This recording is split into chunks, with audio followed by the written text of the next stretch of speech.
The stars in the sky flickered like 1,000 pinpricks in the deep velvet of space.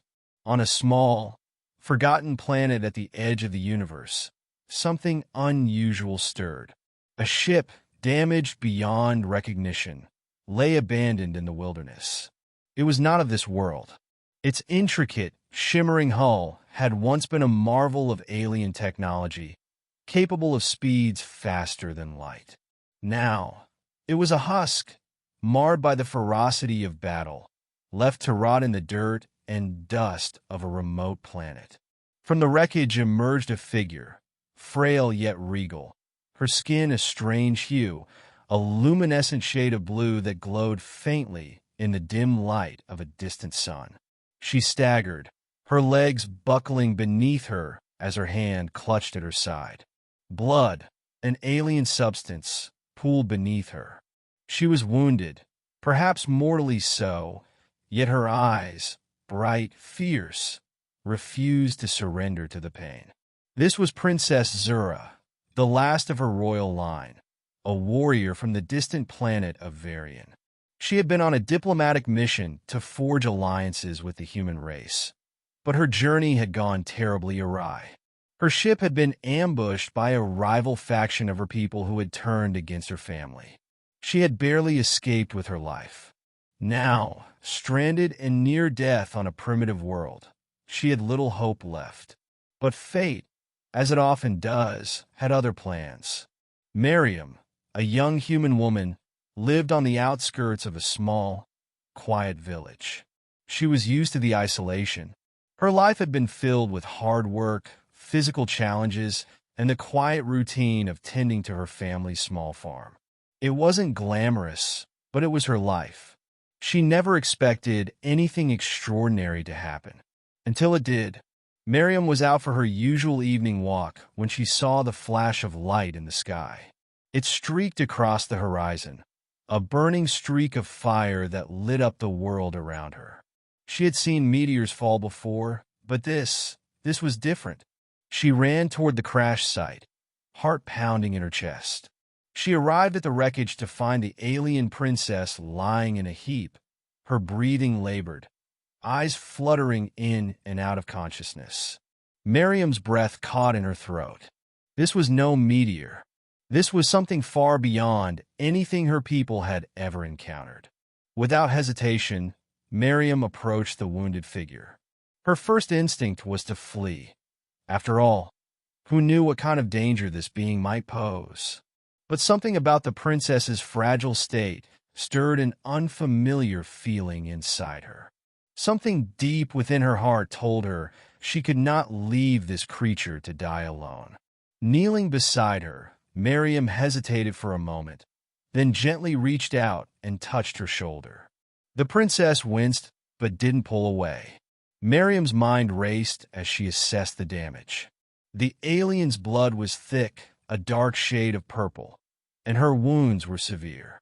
Yet, there was a strength in her, a fire that would not be extinguished so easily.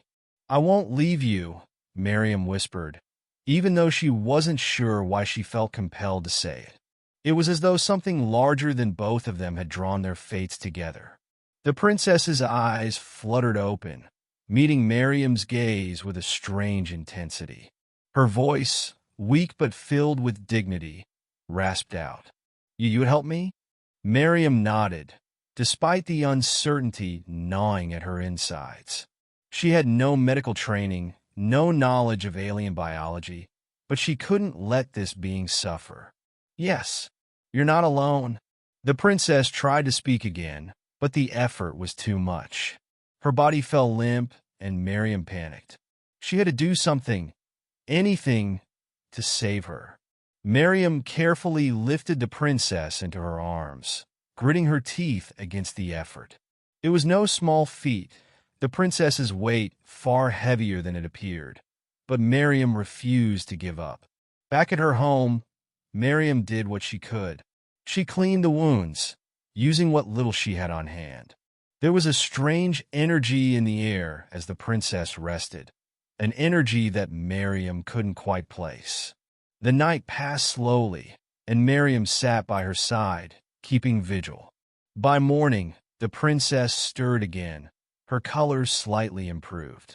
Mariam had found a blanket and wrapped her tightly, making her as comfortable as possible. The alien princess had been brought back from the brink of death, though the road to recovery would be long and uncertain. When the princess finally spoke again, her voice was stronger, though still fragile. "You saved me." "Why?" Mariam shrugged, feeling awkward. "I don't know. I couldn't leave you there.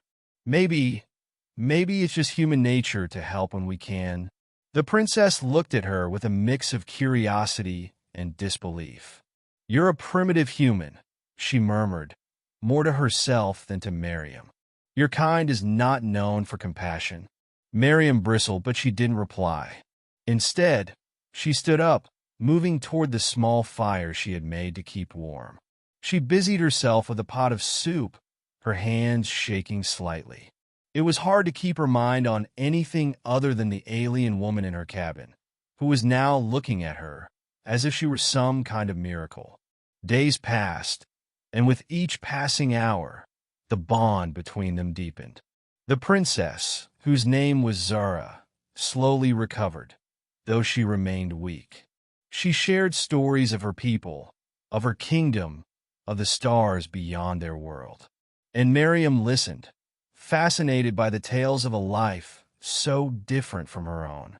Despite their differences, they found common ground in their shared humanity, the need for connection, for survival, for understanding. Zara revealed that her people, the Varians, had once been a proud race, but now they were fractured, at war with one another.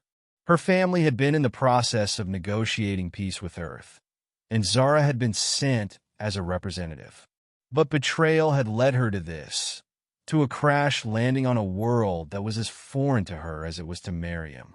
"I never thought I would meet one of your kind," Zara confessed one evening, her voice soft. "You're not like what I expected." Mariam smiled, though the words stung. "What did you expect?" Zara hesitated. "I don't know. Perhaps something less kind, less capable of understanding." Mariam sat beside her. "We're not all that different. We all want to survive. We all want to find meaning in this world." But the world they knew was changing. Zara had learned, through painful trial and error, that the technology she had relied on to repair her ship was lost, scattered in pieces across the wilderness. With her strength slowly returning, she knew it was only a matter of time before she would have to leave. When that moment came, it was not a grand declaration but a quiet one. Zara looked at Mariam, her eyes full of gratitude. "I have to go. My people need me." Mariam understood, though her heart ached. "I can't come with you, can I?" "No," Zara said softly. "Your world is not ready. But you've changed something in me. Your compassion, your humanity. I will carry that with me." And so, the alien princess, once a stranger to this world, left with the knowledge that there was more to humanity than war or conquest. She would take the lessons of kindness with her back to the stars. As for Mariam, she stayed behind, alone once again, but with a heart a little fuller than it had been before. In the end, Zara's ship disappeared into the vastness of space, a small, flickering light against the endless dark. And Mariam watched it go, knowing that in the vast, uncaring universe, only a primitive human would have been willing to save an abandoned and wounded alien princess.